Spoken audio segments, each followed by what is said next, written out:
Anil Kumar Yadav from Government College Hasod, and today discuss the topic of Fermi level for intrinsic semiconductor and carrier concentration of intrinsic semiconductor। तो आज हम Fermi level की बात करने वाले हैं intrinsic semiconductor के लिए, और उसके लिए कैरियर कंसंट्रेशन भी देखेंगे इंट्रिंसिक सेमीकंडक्टर के लिए। तो आइए स्टार्ट कर लेते हैं।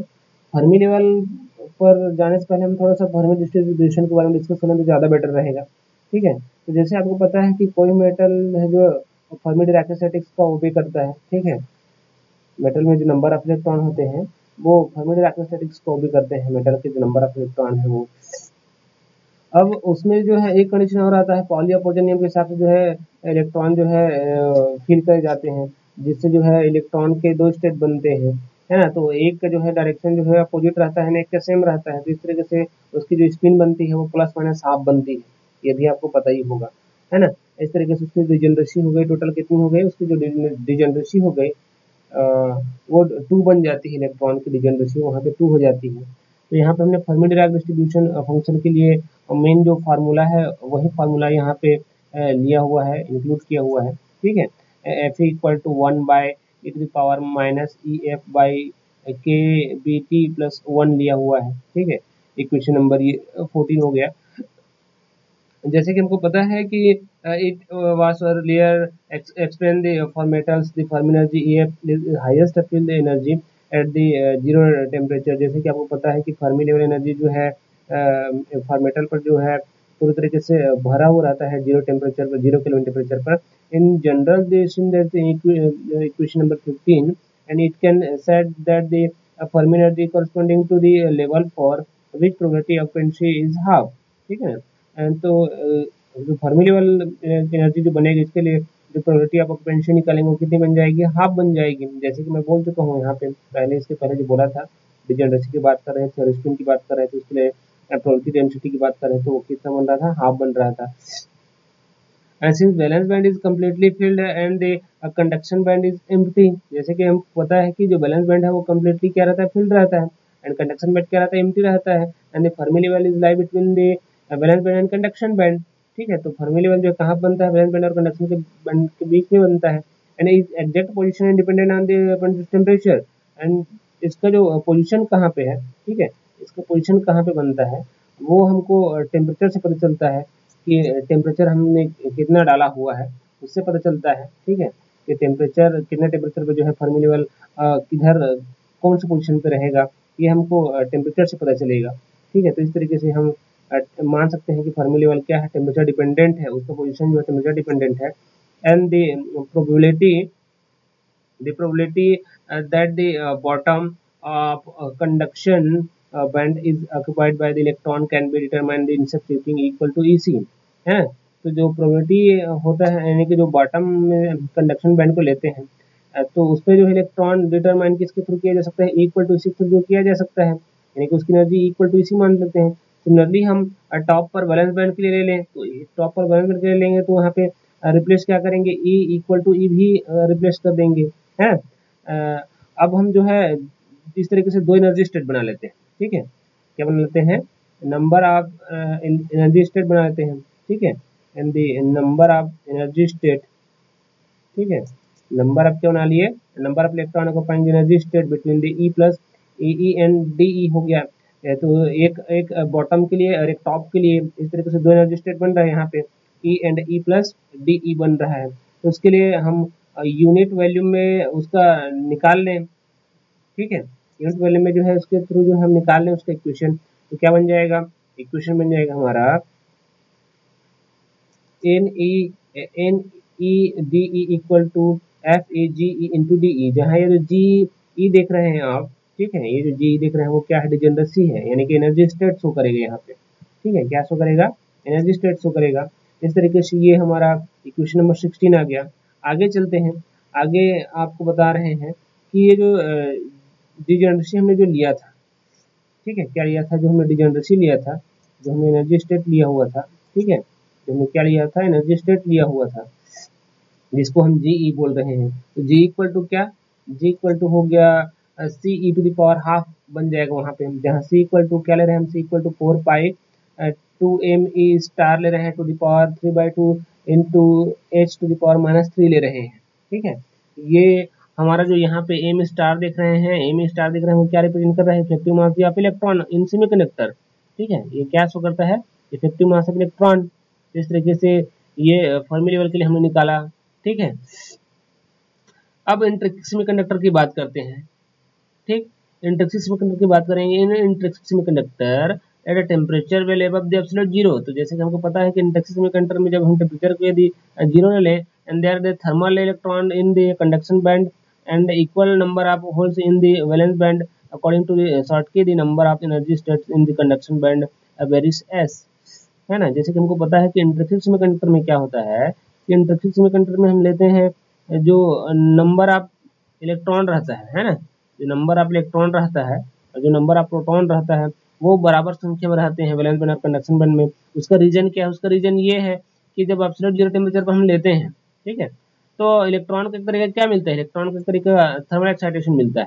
इलेक्ट्रॉन क्या मिलता है, इस तरीके का थर्मल एक्साइटेशन मिलता है।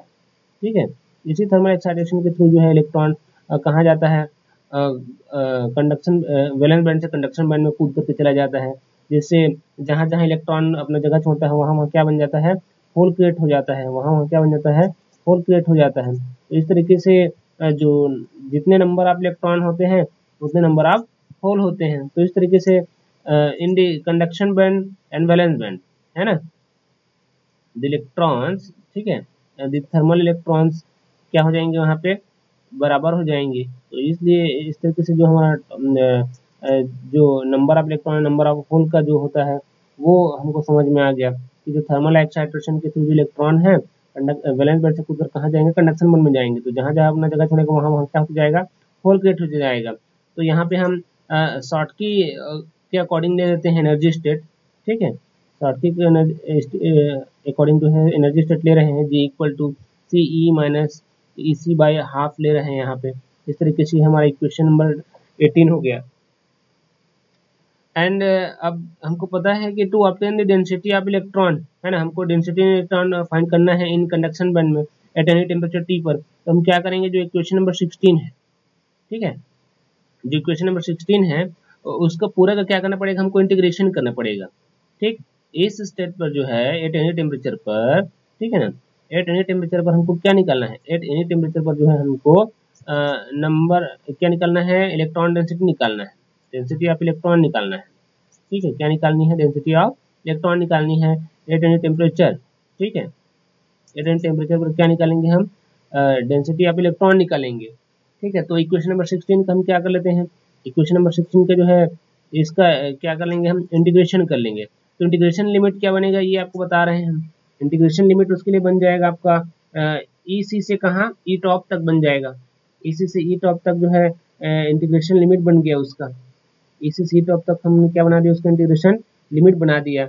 And E minus E C to the power half into D and E to the power E minus E F by K B T plus 1 हो गया। अब यहाँ पे एज्यूम कर लेते हैं कि माइनस ई एफ जो है वह ग्रेटर देन आर इक्वल है किससे, 4 के बी टी से। ठीक है, तो डिनोमिनेटर जो है, ये जो यहाँ पे डिनोमिनेटर वाला देख रहे हैं, इसको हम क्या कर लेते हैं, नेग्लेक्ट कर लेते हैं। नेग्लेक्ट कर लेंगे तो हमारे पास कितना बचेगा, हमारे पास बचेगा N equal to C E C, integration limit E C से कहाँ तक, ई टॉप तक, E minus E C to the power half into E to the power minus E minus E F by K B T into D E हो गया। ठीक है, अब यहाँ पे जो फंक्शन देख रहे हैं आप, ठीक है, यहाँ पे जो फंक्शन देख रहे हैं E minus E to the power minus E B by K T जो देख रहे हैं वो डिक्रीज होगा रेपिडली, एस ग्रो होगा। यदि ई क्या होगा, ई जो है यहाँ पे ग्रो होगा तो ये क्या होगा, ये आपका डिक्रीज होगा। ठीक है, ये क्या होगा, डिक्रीज होगा। ठीक है, रेपिडली डिक्रीज होगा। And therefore the possible substitution, ठीक है, substitute infinity for E top. तो ई टॉप की जगह हम क्या रखेंगे, ई टॉप की जगह हम क्या रखेंगे, इन्फिनिटी रख देंगे। ठीक है, एंड इतने की जगह हमें क्या पुटअप कर लेते हैं, इतने की जगह हम एक्स पुटअप कर लेते हैं। ठीक है, इतने की जगह हम क्या रख देंगे, एक्स पुटअप कर लेते हैं। तो आइए अब इक्वेशन पे जो है ये सब्स्टिट्यूशन कर लेते हैं। ठीक है, तो इस तरीके से हमारा इक्वेशन 21 बन गया, 21 बन गया। और एन इक्वल टू हमने क्या रख दिया, एन इक्वल टू रख दिया C K B T to the power 3/2 E to the power minus E C minus E F by K B T हो गया। 0 to इन्फिनिटी इंटीग्रेशन चेंज हो गया, X to the power half e to the power minus dx हो गया। अब यहाँ पे आप इक्वेशन नंबर 21 में देख रहे हैं कि ये जो इक्वेशन बना है ये स्टैंडर्ड इंटीग्रेशन बन गया। स्टैंडर्ड इंटीग्रेशन दैट मीन्स जो है हिंदी इसको क्या बोलते हैं, प्रमाणिक समाकलन बोलते हैं। अब इसका वैल्यू कितना होता है, इसका वैल्यू जो है pi to the power half by 2 होता है। ये प्रमाणिक समाकलन का वैल्यू हो गया, स्टैंडर्ड इंटीग्रेशन का वैल्यू हो गया। ठीक है, एंड यहाँ पे हम क्या क्रिएट कर रहे हैं, यहाँ पे मान रहे हैं कि ई माइनस ई एफ, ठीक है, E minus E F equal to minus E C by E F ले रहे हैं, ई सी माइनस ई एफ ले रहे हैं, ठीक है, माइनस ई प्लस ई सी ले रहे हैं। ठीक है, तो ई माइनस ई बाई सी इधर लाएंगे, इसको साइड चेंज करके तो minus E C minus E F का वैल्यू निकल जाएगा। ठीक है, तो यहाँ पे देख लीजिए वैल्यू हमने रख दिया है। ठीक है, वैल्यू हमने रख दिया है N equal to C K B T to the power 3 by 2 पर minus E F by K B T हो गया। ठीक है, और ये जो इंटीग्रेशन स्टैंडर्ड इंटीग्रेशन लगाया है उसकी जगह हमें pi to the power half by 2 रख दिया हमने। ठीक है, pi to the power half by 2 रख दिया, ये वाला वैल्यू हो गया। तो अब इस तरीके से कितना हो जाएगा, N C into E to the power minus E F by K B T हो गया, जहाँ एन सी इक्वल टू क्या है, एन सी इक्वल टू यहाँ पे रख रहे हैं हम C K B T to the power 3 by 2 into pi to the power half by 2 रख रहे हैं। इस तरीके से ये वैल्यू निकल गया। ठीक है, तो ये क्वेश्चन 22 हमारा आ गया, और उसके बाद जो एन सी का वैल्यू भी आ गया उसके नीचे में।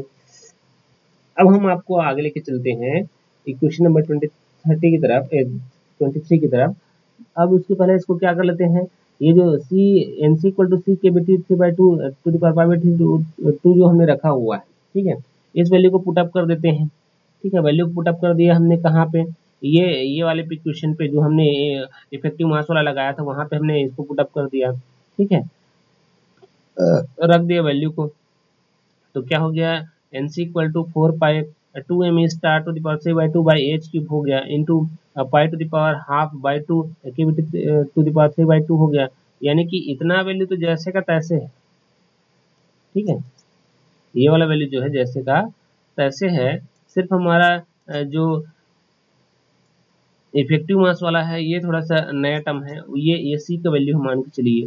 ठीक है, अभी जो हमने निकाला था उसी के लिए।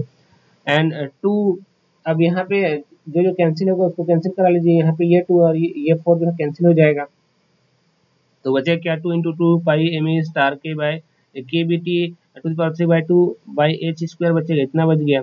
इंटरेक्शन सेमीकंडक्टर पता है आपको कि जो कंडक्शन बैंड और फर्मी बैंड के बीच का जो गैप होता है वो हाफ होता है। ठीक है, फर्मी बैंड के गैपिंग का क्या होता है, हाफ होता है गैप का, तो एनर्जी गैप का हाफ होता है, इसलिए हमने यहाँ पे क्या लिख दिया, E C minus E F equal to E G by half कर दिया, ई जी बाई 2 कर दिया है ना। अब इस तरीके से इसको रख सकते हैं हम, N small N equal to N C into the power minus E G by 2 K B T रख दिया, यहाँ पे वैल्यू को रख दिया इस तरीके से। तो ये कितना आ गया, एन आ गया। ठीक है, एन आ गया, दैट मीन्स यहाँ पे हमने क्या निकाल दिया, फ्रॉम इक्वेशन 22 एंड 24। ठीक है, जो 22 हमें लिया था अभी ऊपर में उसकी बात हो रही है, 24 की बात हो रही है, इसकी बात हो रही है। ठीक है, तो कंडक्शन बैंड में जो है टेम्परेचर जिसको हम ले रहे हैं, फंक्शन ऑफ टेम्परेचर है, यहाँ पे देख सकते हैं। ठीक है, the density of electron is in the conduction band is the function of temperature, यानी कि टेम्परेचर डिपेंडेंट है, क्या है, टेम्परेचर डिपेंडेंट है, तो टेम्परेचर से हमको पता चलेगा। ठीक है, अब कैलकुलेट दी, इसी तरीके से हम होल के लिए कैलकुलेट कर देते हैं, जैसे इलेक्ट्रॉन के लिए हमने कैलकुलेट किया वैसे ही किसके लिए निकाल लेते हैं, होल के निकाल लेते हैं। तो यहाँ पे होल के लिए हम we note that the 1 minus A P represent the probability of the state energy E in occupied by holes, the density of hole unoccupied by the states in near the top and valence band में be written as. तो यहाँ पे ये जो 1 minus A P देख रहे हैं, ठीक है, यही उसका क्या कर रहा है, represent the probability density state show कर रहा है। ठीक है, तो अब इसी से हम इक्वेशन बनाएंगे, जैसे हमने इलेक्ट्रॉन के लिए बनाया था वैसा होल के लिए बना लेते हैं। तो इसके लिए भी क्या हो जाएगा, इसके लिए सीधे सीधे इंटीग्रेशन वाले में पहुंच जाते हैं। तो P इक्वल टू 0 टू कहाँ तक, कंडक्शन बैंड वैलेंस बैंड तक, तो 0 टू कंडक्शन वैलेंस बैंड तक पहुंच गया, तो GE into 1 minus A P into D हो जाएगा। अब यहाँ पे शॉर्ट की थ्योरी लगा लीजिए, अकॉर्डिंग टू शॉर्टकट थ्योरी, तो जो नंबर ऑफ एनर्जी स्टेट होता है, ठीक है, या फिर डिजनरेसी होता है, G equal to C E V minus E to the power half हो जाएगा ये।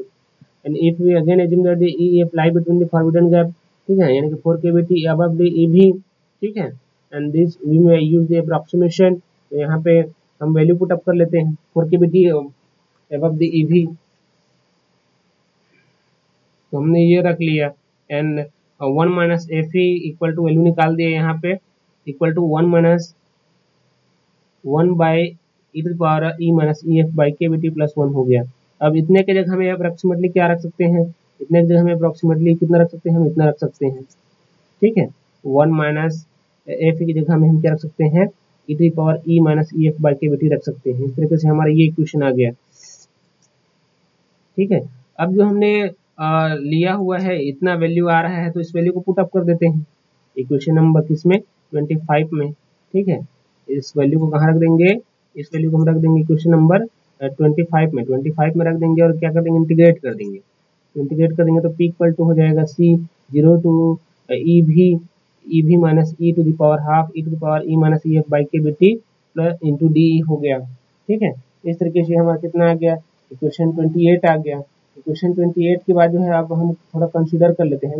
If we consider we can write क्या राइट कर लें यहाँ पे कि जो हमने वैल्यू लिया हुआ है, ठीक है, जो हमने वैल्यू लिया हुआ है और वहाँ पर भी यहाँ उसके जगह हमें क्या मान लेते हैं, x मान लेते हैं। इसके जगह हमें क्या मान लेते हैं, इतने के जगह हमें, ठीक है, ये सॉरी इतने की जगह में जो है हम ये ई माइनस ई भी, इतने की जगह हम क्या मान लेते हैं, x मान लेते हैं। तो x का square into E to the power minus E X into D X हो जाएगा। इस तरीके से ये वाला इक्वेशन बन जाएगा, ये इक्वेशन बन जाएगा। अब यहाँ पे आप देख रहे हैं कि फिर से यहाँ पे स्टैंडर्ड इंटीग्रेशन आ गया। ठीक है, क्या आ गया, स्टैंडर्ड इंटीग्रेशन आ गया। इसका वैल्यू यहाँ पे पुट अप कर दिया सीधा और होल के लिए, और उसके बाद जैसे इलेक्ट्रॉन के निकाला है वैसे ही होल के लिए प्रोसीजर सेम है। मान के चलिए जैसे जैसे हमने इलेक्ट्रॉन के निकाला था वैसे वैसे होल के निकाल लेते हैं। तो यहाँ पे कितना बन जाएगा, पी इक्वल टू आ जाएगा प्रोसीजर, तो वहाँ पे रख उसको सॉल्व कर दिया। जैसे हमने एन के निकाला था वैसे सीधा सीधा यहाँ पी के लिए निकाल देते हैं। तो क्वेश्चन नंबर 29 में पहुँच जाएंगे। तो P equal to N V E to the power minus E F minus E V by K B T इतना हो जाएगा, है ना। या फिर जैसे हमने इफेक्टिव मात्रा के जो फॉर्मूला निकाला था तो वैसे ही एनवी के लिए ये बन जाएगा। ठीक है, एनवी के लिए ये वाला बन जाएगा। तो इस तरीके से एनवी के लिए ये वाला इक्वेशन बन गया। क्या बन गया, N V equal two into 2 pi M H star. जैसे वहाँ पे एम ई स्टार था तो यहाँ पे हमने होल के निकाल रहे हैं तो यहाँ पे एम एच स्टार होगा, है ना। यहाँ पे लिखा भी है कि M H star is effective mass of hole करके, and N V is the density of unoccupied state and A V is the valence band. ठीक है, तो ये वैलेंस बैंड के लिए हो गया, एनवी जो लिखा है वो। इस तरीके से इक्वेशन 30 आ गया। और फॉर इंडक्टिव सेमीकंडक्टर आपको पता है, इंडक्टिव सेमीकंडक्टर में कल ही हमने देखा था, ठीक है, कि क्या निकालते हैं, N I equal to P I equal to क्या होता है, एन होता है, यानी कि नंबर ऑफ इलेक्ट्रॉन है नंबर ऑफ प्रोटॉन क्या होते हैं, बराबर होते हैं। तो बराबर होते हैं तो क्या लिख सकते हैं, एन आई की जगह हम पी आई लिख सकते हो, या फिर एन आई और पी आई की जगह हमें ओनली एन लिख सकते हैं। तो यहाँ पे इक्वेशन 22 एंड 29, इक्वेशन 22 एंड 29 से क्या कर सकते हैं, वैल्यू रख सकते हैं। तो वैल्यू रख दिया हमने, ठीक है, वैल्यू रख दिए 29 और 22 से, तो इतना बन गया हमारा। ठीक है, ये इक्वेशन बन गया। अब क्या करिए, यहाँ पे साइड चेंज कर लीजिए, ठीक है, और एन सी अपॉन एन भी कर लीजिए, और बाकी ये जो ई टू दी पावर है एक्सपोनेंशियल वाला जो पावर है उसको एक साइड कर लीजिए। साइड चेंज करके बना लेते हैं, रेशियो निकाल लेते हैं। ठीक है, तो इस तरीके से हमने क्या कर लिया, एन भी by N C equal to E to the power, ये वाला इक्वेशन बन गया हमारा। ठीक है, साइड चेंज करके हमने ऐसे इक्वेशन बना लिया। अब इतना इक्वल टू क्या हो जाएगा, इतना इक्वल टू जो है यहाँ पे बना सकते हैं ये एन भी by N C equal to क्या हो जाएगा, E to the power 2 E F minus E V E C plus E V by K B T हो जाएगा, इतना हो गया। अब यहाँ पे लॉग वाला फॉर्मूला लगा दीजिए, लॉग वाला फॉर्मूला लगाएंगे तो लॉग एन भी by N C plus E V by K B T हो गया, plus 2 E F by K B T हो गया, है ना। अब यहाँ पे फर्मी एनर्जी आप निकाल लीजिए। फर्मी एनर्जी यहाँ पे हम निकाल के बता देंगे आपको कितना निकल रहा है, इतना निकल रहा है फर्मी एनर्जी। यहाँ पे ई एफ का वैल्यू निकाल लीजिए, यही एफ का वैल्यू भी आपको क्या बताएगा, फर्मी एनर्जी बताएगा। तो इस तरीके से फर्मी एनर्जी बता दिया हमारा। ठीक है, अब आगे जो है जो हमने फर्मी एनर्जी निकाला हुआ है, ठीक है, वो कुछ कितना निकाला है, इक्वेशन नंबर 33 के हिसाब से निकाला है फर्मी एनर्जी। फर्मी एनर्जी निकाला है हमने इक्वेशन नंबर 33 के हिसाब से। अब EF निकल गया यहाँ पे EF। अब क्या कर सकते हैं यहाँ पे जो हमारे पास NV बाई NC है, ठीक है, NV बाई जो NC बन रहा था हमारे पास, उसके लिए हम क्या कर लेते हैं MH by ME to the power 3/2 यहाँ पे वैल्यू पुट अप रख सकते हैं। तो यहाँ पे हमने वही वाला वैल्यू रख दिया यहाँ पे इक्वेशन नंबर 33 में जो है इक्वेशन नंबर 33 वाला पुट अप वाला वैल्यू है, ठीक। अब यदि आप ऐसा कर लें कि ME star and MH star जो है बराबर हो दोनों तरफ, ठीक है, दोनों तरफ बराबर हो, तब क्या हो जाएगा वहाँ पे जो आपका टॉप में जो वैलेंस बैंड है एंड बॉटम में जो कंडक्शन बैंड है, ठीक है, वहां पे क्या होगा कि at the middle of the forward band gap, तो उसके मिडिल में क्या बन जाएगा, फॉरवर्ड गैप बन जाएगा। यहाँ पे देख रहे हैं आप ये ईजी जो हमने लिया हुआ है, ये जो लिया हुआ है, ठीक है, ये जो हमने लिया हुआ है यहाँ पे फॉरवर्ड गैप बना रहा है, इस तरीके से ये गैप बना दिया, ठीक है, ये फॉरवर्ड गैप रहा, एकदम ठीक मिडिल में बन रहा है वैलेंस बैंड और कंडक्शन बैंड के बीच में। अब यहाँ पे जनरली हम ये जानते हैं, ठीक है, कि M star H is greater than M star, ठीक है। तो कब होगा, जब हम टेम्परेचर को इंक्रीज करेंगे। तो formula is rise and slightly as the temperature increase, ठीक है, जब आप टेम्परेचर को इंक्रीज करेंगे तब ऐसा होगा, ठीक है ना। ऐसा कब होगा, जब टेम्परेचर को आप इंक्रीज करते जाएंगे। And the location of Fermi level is interaction semiconductor in section in figure 3.4। तो फिगर 3.4 में आपको पता चलेगा कि लोकेशन कहाँ पे है फर्मी लेवल का, ठीक है, तो इससे पता चल जाएगा हमको। अब इक्वेशन नंबर जो 23 एंड 30 है, वहां से हम क्या बना सकते हैं, NC इंटू NV करके बना सकते हैं, ठीक है। तो यहाँ पे वैल्यू कितना हो जाएगा, यहाँ पे वैल्यू रखा जाएगा आपको ये, ठीक है। इक्वेशन 23 एंड 30 को आप देखेंगे तो आपको मिल जाएगा इक्वेशन नंबर 35, ठीक।